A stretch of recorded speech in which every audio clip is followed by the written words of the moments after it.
飞凡英语。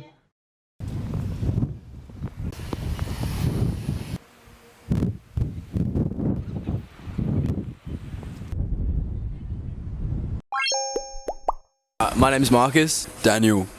My name's Paige and I come from Sydney. I'm Jossie and I'm from Vancouver, Canada. I'm Kay and I'm from Melbourne. My name's Kai. I was born in New Zealand. My name's Noah. I work part-time at the University of Sydney. I'm an American and an Australian citizen. Lauren. I'm from France. My name's Evander. I'm from a little island called Niue. I'm Kevin and I play soccer. My name's Christine and I work in clinical research. Yeah, we've heard quite a lot of panic on the news and all that stuff. Yeah, we got emails about it. Yeah.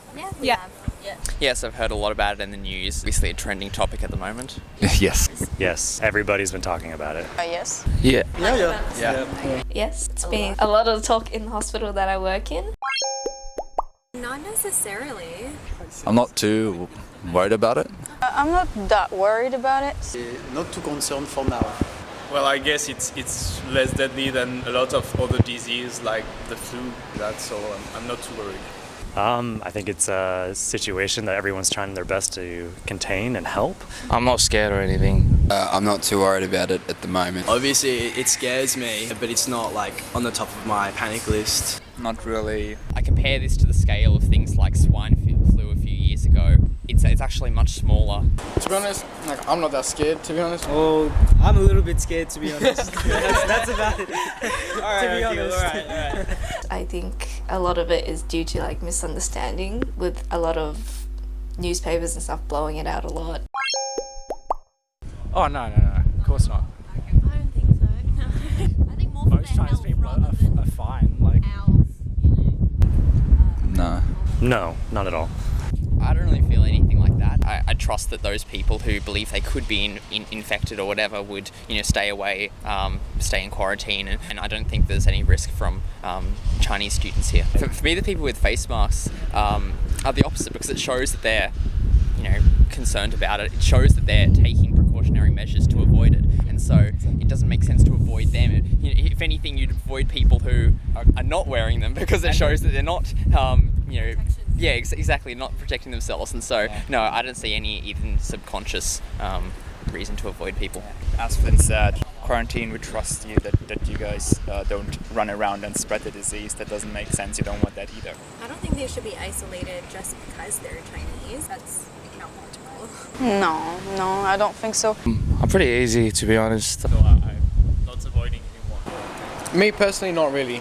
For the community, I reckon it's best for them to, try and stay, to be as clean and healthy as they can be as possible, and try not to infect others if they have any sickness, not only corona, but if they have anything. So, I personally wouldn't necessarily care too much. Like you said, we're quite a multicultural country. We will expect a lot of Chinese people here, a lot of different type of nationalities, so it would be kind of wrong to be like, oh, they must have coronavirus. I try to buy some masks, but they're sold out everywhere. I would never be caught dead in a face mask. No, I don't think it's necessary. Personally, I don't think that I would buy any masks, because I don't see it as something that would be common in Australia. There is an increased number of people wearing masks around the city, but we've also been experiencing a lot of dust from the bushfires in Australia, so people have been wearing more due to that as well. But yes, certainly due to virus, if you're sick and you still need to be around other people, it will be good to use those masks because they protect other people from you. And if you're using more specialized masks, then they can protect you from other people. But generally, for the general public who are healthy, who are not immunocompromised, then you're probably fine with that one. I think for most people, their main source of information is social media, which is kind of bad because it's not necessarily credible news. So for me, obviously I'm concerned for the people who have been affected by it, ones with the disease, and also those who, due to the travel ban, can't come to Australia and start their courses. And, I know from how much I care about, starting uni, that those people who can't come and start their first semester, it must be really tough for them. I think it's a little bit overblown, a little bit about the the concern and the stigma around Chinese students that are here. Most people are very loving and caring, and they want our students back. We want everyone to be here and to be part of this university family. So to everyone I know, and I'm in the Faculty of Engineering, and everybody over there is running around trying very hard to figure out exactly what we can communicate, what we can tell our students to make them feel secure in their decision, to let them know that we're trying our best to make sure that we can maybe offer some online services for them, etc. There's a vice chancellor who we have a website where everybody can go to make sure that they're up to the latest details on what is happening and what is and isn't allowed. I grew up in Sydney, so I've had my fair share of each culture. I just hope our students get back sooner. Good luck. Just get through it. Just keep working on whatever you're working on. Yeah, just stay safe. I can only imagine how difficult it would be for an entire population to have to go through an epidemic like this. And I think it's even more difficult because people are using this as an excuse to be xenophobic and racist towards the Chinese population, and I think that's very unfair. Yeah, I wish everyone a speedy recovery, and hopefully we get on top of the spread and everyone can get better. Compared to the old diseases Finn already mentioned, which is a crazy effort of the Chinese government to contain the disease, which has never been done before, and that's, I think, really helpful as well, especially to the doctors and everyone in China fighting against it. I guess a big thank you for all their efforts.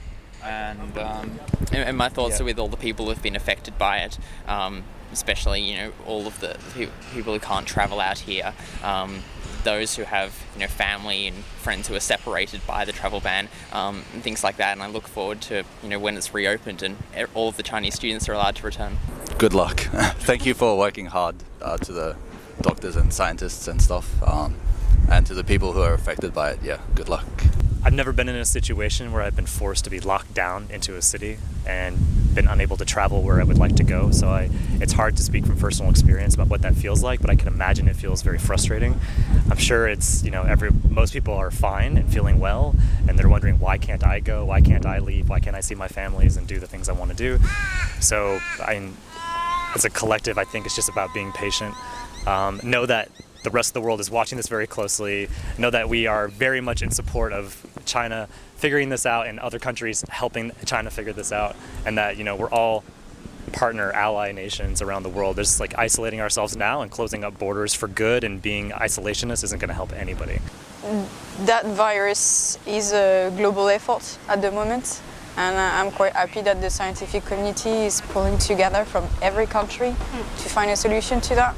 And it's our duty, it's the duty of every government to help as much as they can, because it's not just China.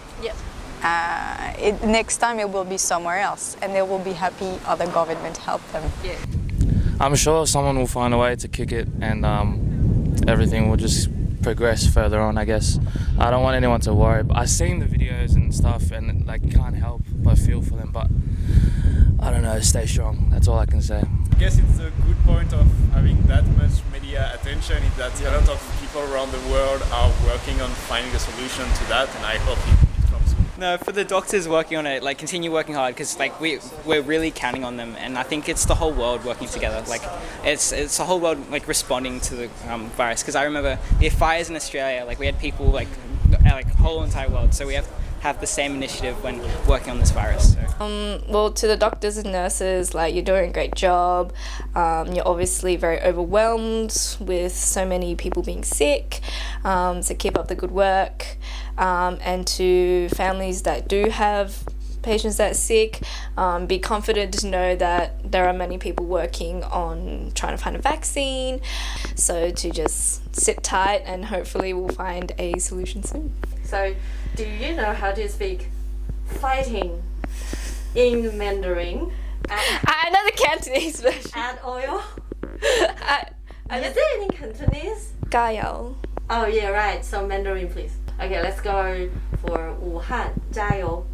武汉加油. Cool. You do know what does it mean, right? Yeah.